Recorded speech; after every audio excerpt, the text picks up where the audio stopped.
Elimika na Mahasin TV, pata kujua wema wa Uislamu.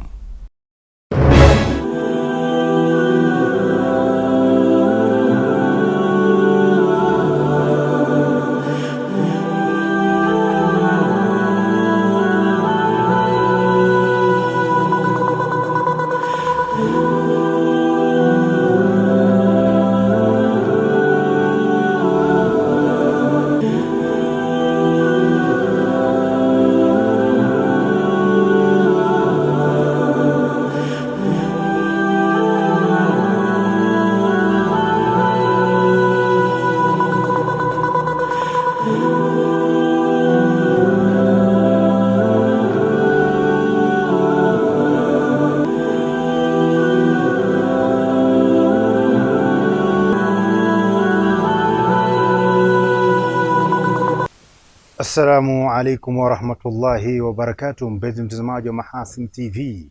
Karibu katika kampo la habari. Leo tuko nami Abdurrahim Salum Japan, nitakuletea habari za kitaifa na hapo baadaye nitakujuza tutakuwa nani katika habari za kimataifa. Lakini kabla ya mtazamaji, tuanze na mukhtasari wa yale nitakayo kuwasilishia siku hii ya leo. Vijiji vya Namuhi na Mnyija, halmashauri ya wilaya na mkoa wa Mtwara, vyakosa mawasiliano ya barabara baada ya daraja kukatika. Waislamu wa Masjid Abdurrahman Mwanakwerekwe mjini Zanzibar waomba kushikwa mkono ujenzi wa msikiti mkubwa. Na katika habari za kimataifa, wa Kenya 16 hawajulikani walipo baada ya kujiunga na jeshi la Urusi.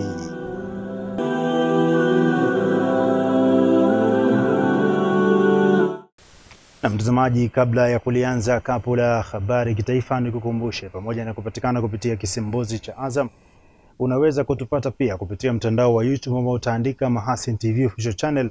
Utaweza kuvinjari vipindi mbalimbali likiwemo kapu la habari, lakini pia tunapatikana kupitia Azam Max app. Tulianze kapu la habari kitaifa tukianzia huko mkoani Mtwara. Wananchi wa vijiji vya Namuhi na Mnyija vilivyopo kata ya Libobe, halmashauri ya wilaya na mkoa wa Mtwara, wamelalamikia kusimama kwa shughuli za maendeleo ya jamii kufuatia kukatika kwa daraja linalounganisha vijiji hivyo viwili. Bilal Saifuriame anakuja na masimulizi ya taarifa hii.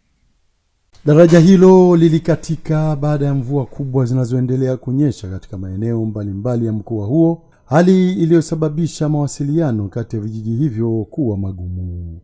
Wakizungumza kwa nyakati tofauti, wananchi hao wamesema takribani 80% ya mashamba yao yapo kijiji cha Mnyija, hivyo kukatika kwa daraja hilo kunahatarisha uzalishaji wa mazao na kushusha kiwango cha uchumi. Athari ambayo imetokea imetuathiri watu wa Namuhi, lakini pia imeathiri watu wa Mnyija kwa kiasi kikubwa. Na naweza nikasema watu wa Namuhi imeathiri kwa kiasi kikubwa kwa sababu 80% ya mashamba yapo kivuko cha daraja hiki. Maana watu wanapovuka kwenda huku ndo wanakuta mashamba. Kwa hiyo baada ya kuharibika hili daraja, watu wengi wamekosa namna ya kwenda mashambani. Ukizungumzia daraja kama unavyoiona hivi, hapo ukienda kama unavyotokea huku, kama una shilingi 1000 hauwezi kuvuka hapo. Wenyewe ushamuona hata bi mkubwa jinsi alivyovuka pale. Na kama hivyo natoka hospitali, kama hivyo nimelipia muda wa kwenda 1000, muda wa kurudi sasa hivi 1000. Bila kuwa na 1000, 2000 hapo uvuki. Kwa sababu chombo kama hicho hapo huwezi kuvusha mwenyewe peke yako kama hivyo. Kwa ushauri wangu kwa serikali, ninachokiomba waje tu tufanyie msaada wa kutujengea tena hapo daraja hilo hapo, watufanyie ukarabati wa kutosha, yani barabara miundombinu kifupi yani hapa imeharibika. Kutokana na changamoto hiyo, wananchi kwa kushirikiana na serikali za vijiji wamejenga daraja la muda la miti ili kurahisisha mawasiliano. Hata hivyo, daraja hilo si salama kwa watumiaji, hasa ikizingatiwa kuwa baadhi hupita na vyombo vya usafiri kama baiskeli na pikipiki. Tukaungaunga miti kushikiana na wananchi na serikali ya kijiji. Kwa hiyo tulishirikiana mwenyekiti wa kijiji pia tukaweza kutengeneza daraja upande wa kwanza na upande wa pili. Lakini ile kusikitisha pia upande wa pili tumejaribu, bado maji yanaendelea kukata na ile daraja imeshatubukia majini. Kwa hiyo mpaka sasa hivi hali ni ngumu. Kwa hiyo tunajaribu kuzungumza na serikali, kwa wametueleza kwamba serikali kaja kuweka angalizo tu kwamba sasa hivi wananchi na sio wanapitisha mapikipiki na sipite mtu yeyote mpaka maji atakapopungua, serikali itakuja kuangalia jinsi gani ya kurekebisha hii daraja. Akizungumzia hali ya uharibifu wa miundombinu ya barabara na madaraja kutokana na mvua zinazoendelea kunyesha, meneja wa wakala wa barabara za mjini na vijijini TARURA wilaya ya Mtwara, mhandisi Khatibu Nuhu, amesema kwa sasa kiwango cha maji bado ni kikubwa, hali inayozuia kufanyika kwa matengenezo, hivyo kazi zitaanza mara tu maji yatakapopungua. Katika wilaya yetu ya Mtwara kuna sehemu ambayo imepata athari kubwa zaidi, ni eneo la Mtwara vijijini. Ukija kwenye eneo la Namui Mnyija, pale kuna daraja ambalo lina urefu wa mita 15. Lile daraja pale kwa sasa maji yamejaa, ni mengi sana, hatuwezi kufanya chochote. Kwa hiyo tunasubiri maji yakishapungua ili kuweza kurudishia ile kwenye hilo eneo la daraja. Vile vile kwenye hilo daraja la Namui ni kwenda Mnyija, kiunganisho ambacho ni cha karibu kwa kijiji cha Mnyija, tuna maji yakipungua. Sasa hivi tunatarajia tutaweka mkandarasi ambaye atafanya matengenezo madogo ili kuwezesha wananchi waweze kupita. Namshukuru sana Hilal Sefuriami kwa masimulizi ya taarifa hiyo kutokea huko mkoani Mtwara.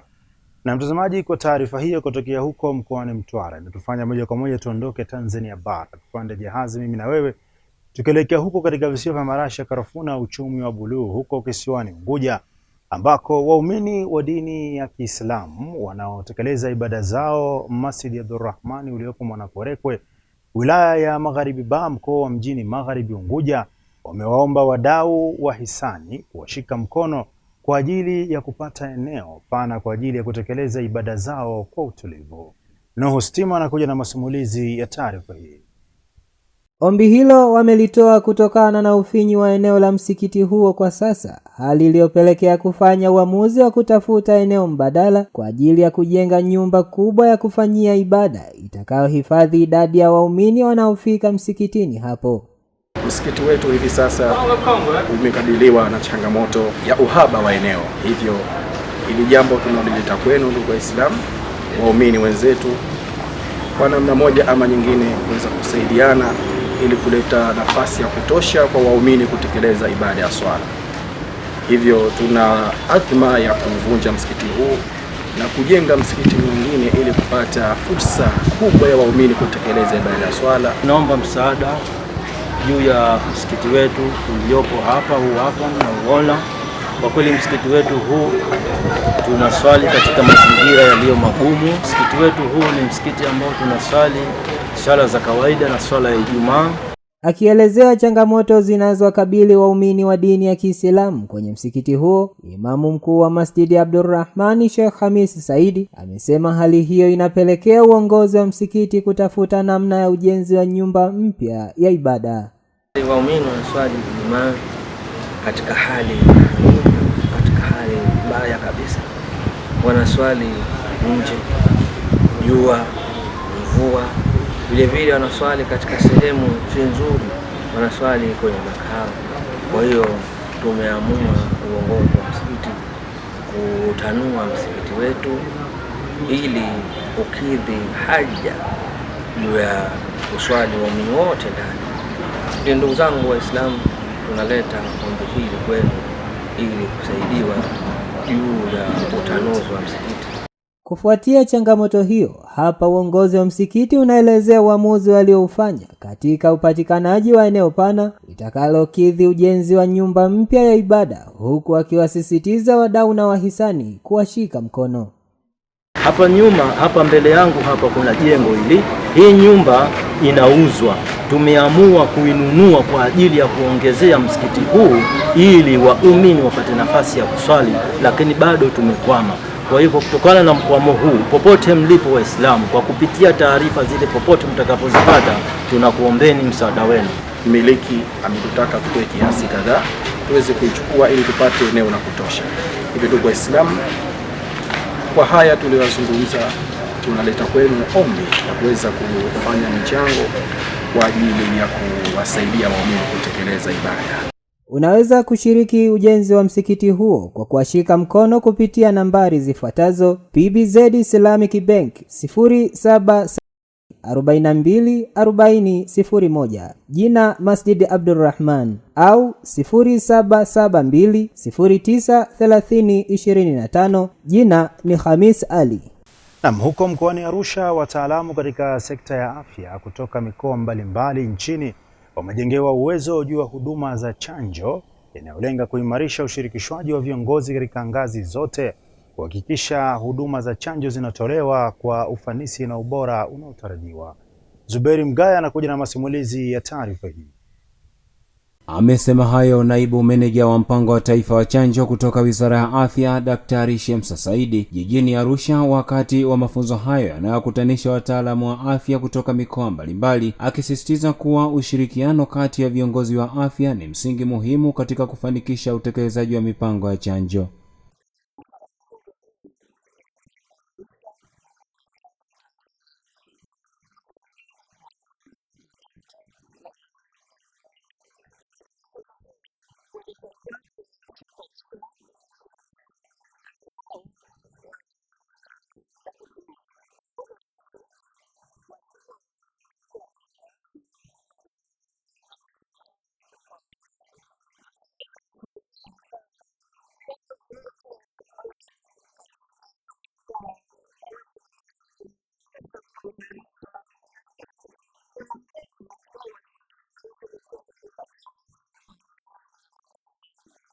Mratibu wa mafunzo hayo kutoka Wizara ya Afya, Daktari Tumaini Haonga, ameelezea matarajio ya mafunzo hayo mara baada ya kukamilika kwake ili kufikia lengo la kuimarisha utoaji huduma za chanjo katika maeneo mbalimbali nchini.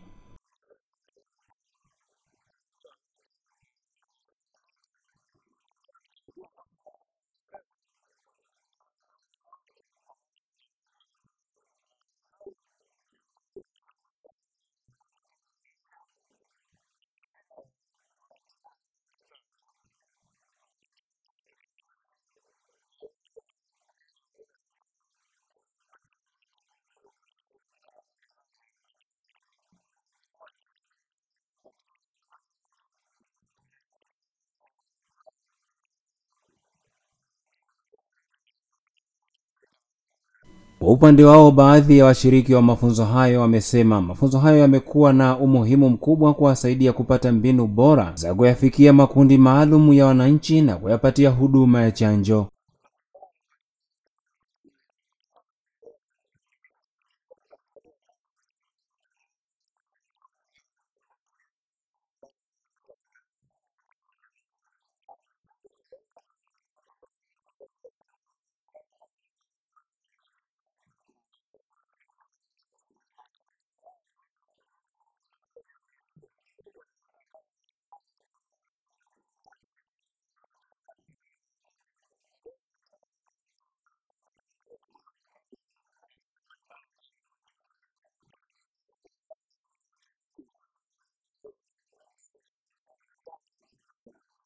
Namshukuru sana Zuberi Mgaya kwa masimulizi ya taarifa hiyo kutokea huko mkoani Arusha. Mtazamaji, tunatoka mkoani Arusha moja kwa moja tuelekee huko mkoani Kigoma ambako zaidi ya watu 50 kutoka maeneo mbalimbali ya mkoa wa Kigoma wamepatiwa matibabu bure ya tatizo la mtoto wa jicho pamoja na presha ya jicho kufuatia kambi ya siku 5 ya madaktari bingwa iliyofanyika wilayani Kasulu. Rajab Shaban Matuga anakuja na undani wa taarifa hii. Huduma hiyo ya upasuaji wa mtoto wa jicho imetolewa kwa ufadhili wa taasisi ya Rahmani Austria, ikilenga kutatua matatizo ya macho kwa wananchi wa pembezoni wanaokumbwa na changamoto hizo na kushindwa kupata huduma za kibingwa. Baadhi ya wananchi waliotoka maeneo mbalimbali ya mkoa wa Kigoma wamesema kuwa baada ya matibabu wamepona matatizo yao ya macho na kushukuru kwa ujio wa kambi hiyo ya matibabu ya macho umerejesha tabasamu kwao. Nilikuwa na changamoto ya macho mawili, alikuwa yaoni kabisa. Baada ya kuja hapa nikashughulikiwa na jicho moja. Baada ya wiki 2 nikaja tena nikashughulikiwa na jicho lingine la pili. Sasa hivi ni mzima, ninaona vizuri kabisa.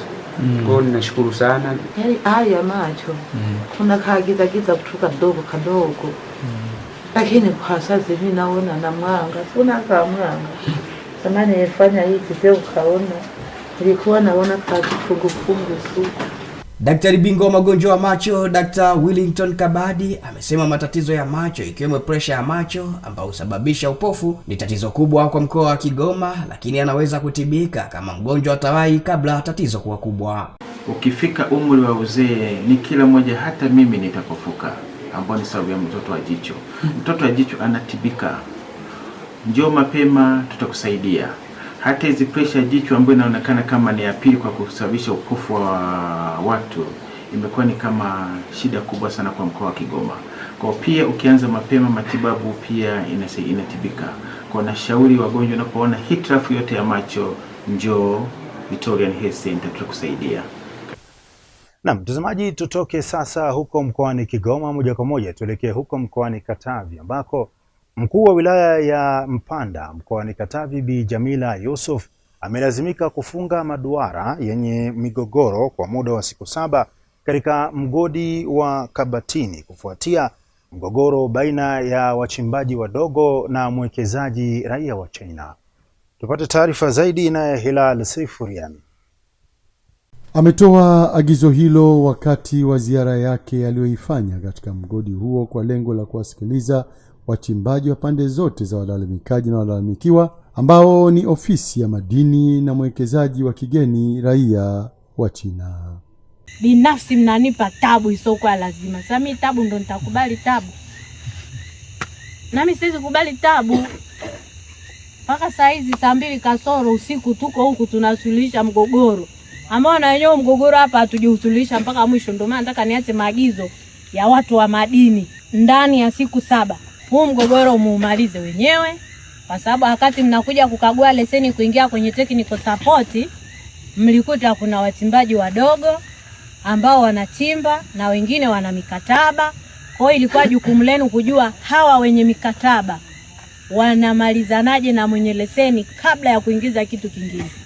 Agizo la mkuu wa wilaya ya Mpanda Bi Jamila Yusuf ni kufunga shughuli zote kwa muda wa siku 7 katika eneo hilo hadi pale mgogoro huo utakapotafutiwa ufumbuzi.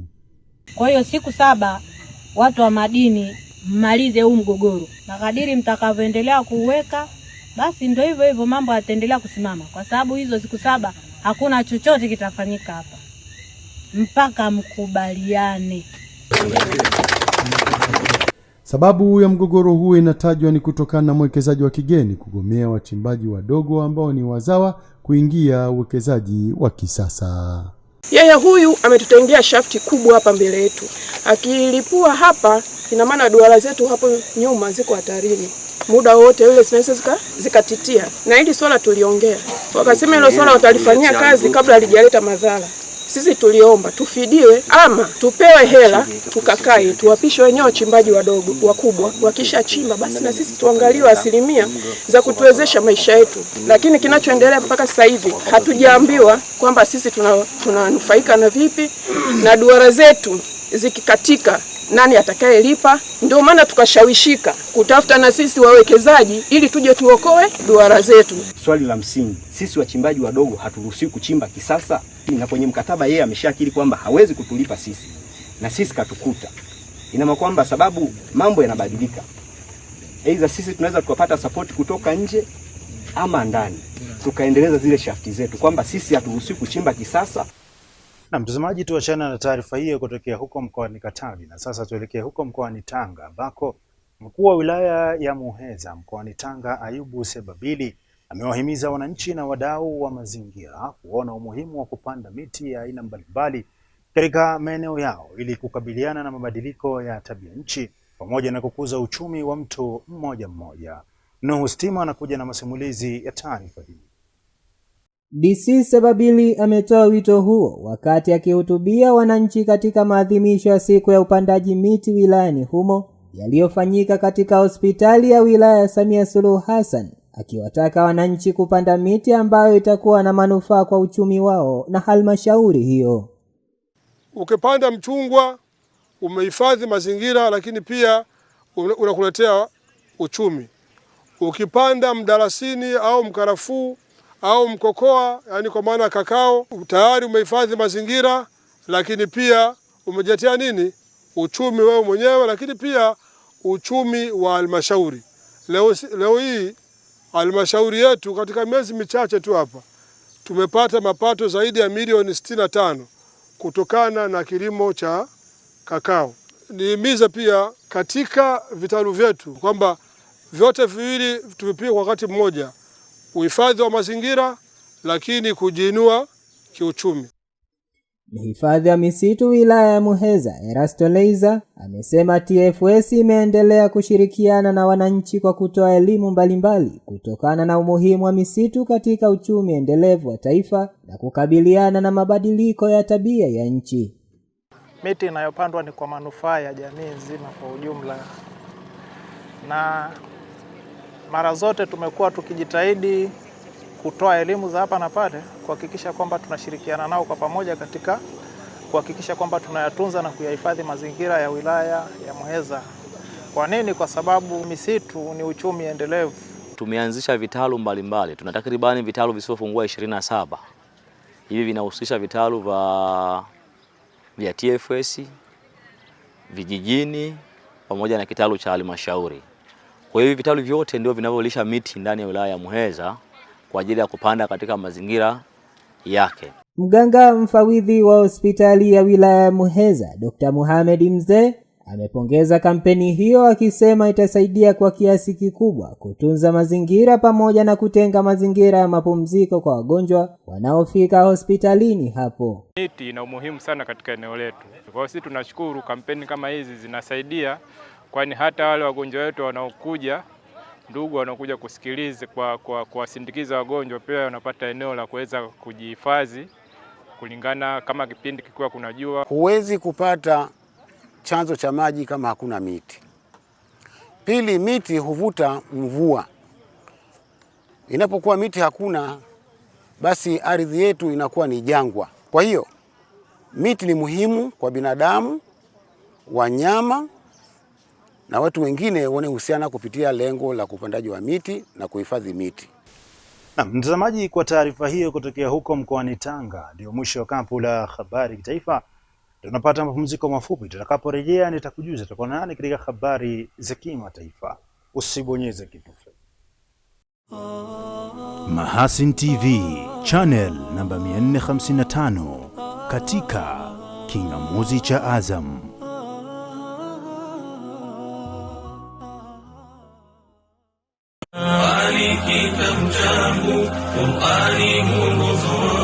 Bismillahirrahmanirrahim. Tuzo ya kimataifa ya Qur'ani tukufu inayosimamiwa na Jumuiya ya kuhifadhisha Qur'ani nchini Tanzania chini ya mwenyekiti wake Sheikh Othman Ali Kaporo inawaalika Watanzania wote, wake kwa waume, kuja kuhudhuria katika kilele cha mashindano ya dunia ya kusoma na kuhifadhi Qur'ani tukufu yatakayofanyika tarehe 5 mwezi wa 4 mwaka 2026 katika uwanja wa Benjamin William Mkapa kuanzia saa 12 kamili asubuhi. Mashindano haya yataambatana na ugawaji wa tuzo mbalimbali za kitaifa na kimataifa. Kumbuka, tuzo hizi zitapambwa tena kwa mara nyingine na imamu kutoka misikiti mitakatifu ya Maka na Madina ambaye ataliombea dua taifa letu pamoja na kuwaombea viongozi wakuu wa taifa letu na kila atakayehudhuria Mwenyezi Mungu amkidhie haja zake. Usikose kuja kujionea vijana wadogo kabisa walio chini ya umri wa miaka 12 wakishindana kwa umahiri mkubwa kabisa kutoka mabara ya Asia, Ulaya, Amerika, Afrika pamoja na Australia. Kumbuka, hakuna kiingilio, ni bure kabisa. Bila kusahau zawadi za wahudhuriaji zipo kede kede. Usikubali kuhadithiwa,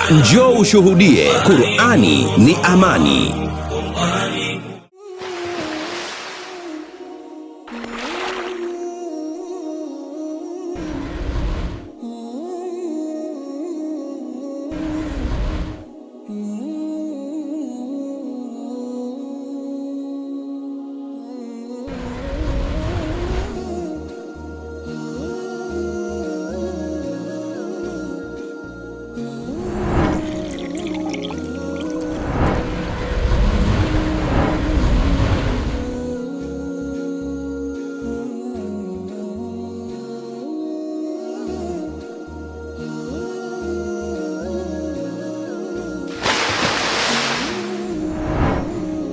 Kunywa maji safi na salama ya uhai. Bidhaa bora ya Bakhresa.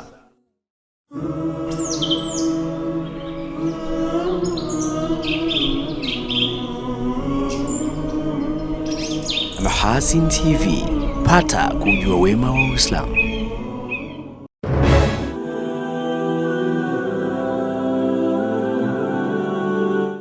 Na shukrani sana mtazamaji wa Mahasin TV kwa kuendelea kuwa nami, na kwa wewe mjiunga nami hivi sasa. Kipindi wani ni kapu la habari. Hivi sasa ni wasaa wa habari za kimataifa kama zilivyoona al-akhi Zuberi Mgaya. Mtazamaji wa Mahasin TV, karibu kwa upande wa habari za kimataifa. Waziri wa mambo ya nje ya Kenya Musalia Mudavadi amekiambia kikao cha kamati ya bunge la Seneti kuwa raia wa Kenya 16 wametoweka nchini Urusi baada ya kujiunga na jeshi la nchi hiyo, na wengine 47 wamerejea nyumbani kutoka vitani nchini Ukraine, na kusema kuwa wengine 38 kwa sasa wako katika hospitali tofauti za Urusi chini ya vizuizi vya ufikiaji. Idadi ya Wakenya waliotoweka nchini Urusi imeongezeka kutoka 10 hadi 16 ndani ya saa 24 zilizopita, ambapo bado haijabainika ikiwa wamefika au wako hai. Waziri huyo pia alikadiria Wakenya 165 wanashiriki kikamilifu katika operesheni za kijeshi na kufanya jumla wanaoshiriki katika mzozo huo wa Ukraine kufikia zaidi ya 250. Mudavadi alisema idadi hiyo huenda ikawa kubwa zaidi, akisema kuwa Wakenya 2 wanazuiliwa nchini Ukraine kama wafungwa wa kivita. Pia alisema walioajiriwa wametia saini kandarasi za kuhudumu kama maafisa wa usafirishaji au kufanya majukumu ya kivita. Hata hivyo, Kenya imeanzisha uchunguzi kuhusu usajili wa raia wake kupigana vita nchini Ukraine kinyume cha sheria. Mtazamaji, naweka nukta kwa taarifa hiyo kutoka huko nchini Kenya. Kwingineko nchini Sudan, mashambulizi ya droni katika vita vya wenyewe kwa wenyewe nchini Sudan yameripotiwa kuua na kujeruhi raia katika eneo la mpakani na nchi jirani ya Chadi. Shirika la madaktari wasio na mipaka MSF limesema mashambulizi hayo yanahatarisha maisha ya raia pamoja na wakimbizi wanaokimbia vita. Chadi ilifunga mpaka wake na Sudan mwezi Februari mwaka 2026 baada ya vikosi vya wapiganaji wa RSF kuvuka mpaka huo, huku pande zote zikilaumiana kwa mashambulizi ya droni. Tangu vita kuanza mwaka 2023, maelfu ya watu wameuawa na zaidi ya milioni 12 kukimbia makazi yao, huku karibu ya milioni 1 wakikimbilia nchini Chadi.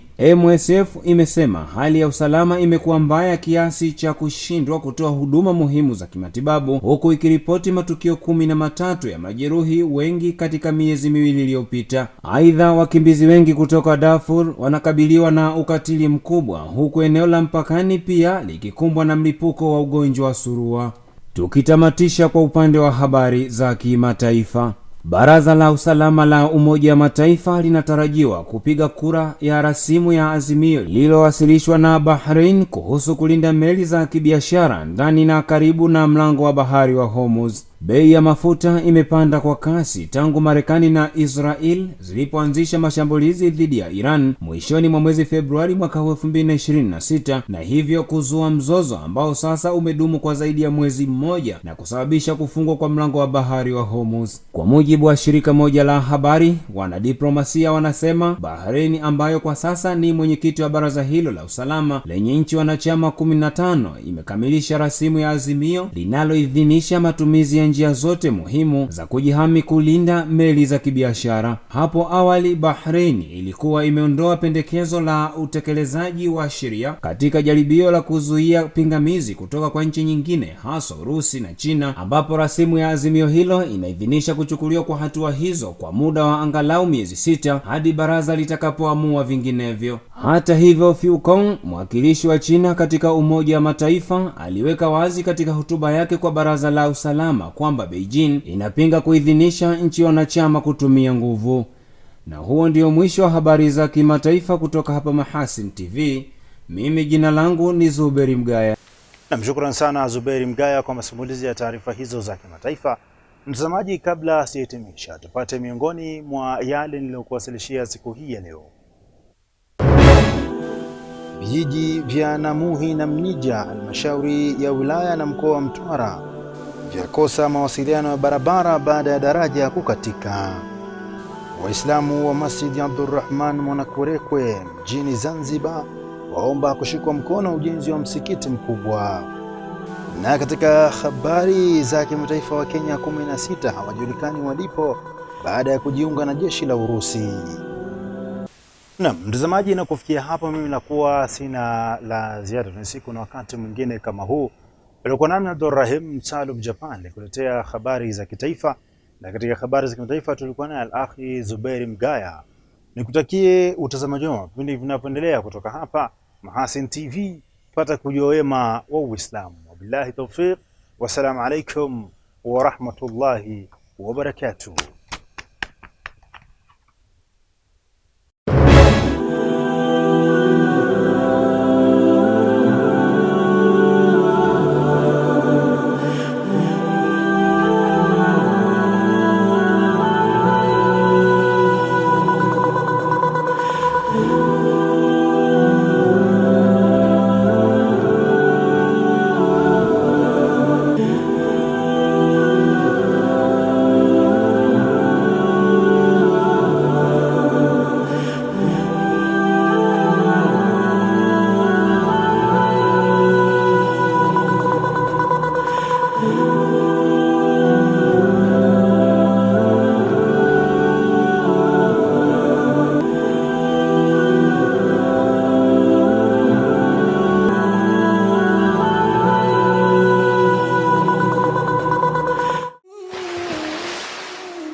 Kunywa maji safi na salama ya uhai. Bidhaa bora ya Bakhresa.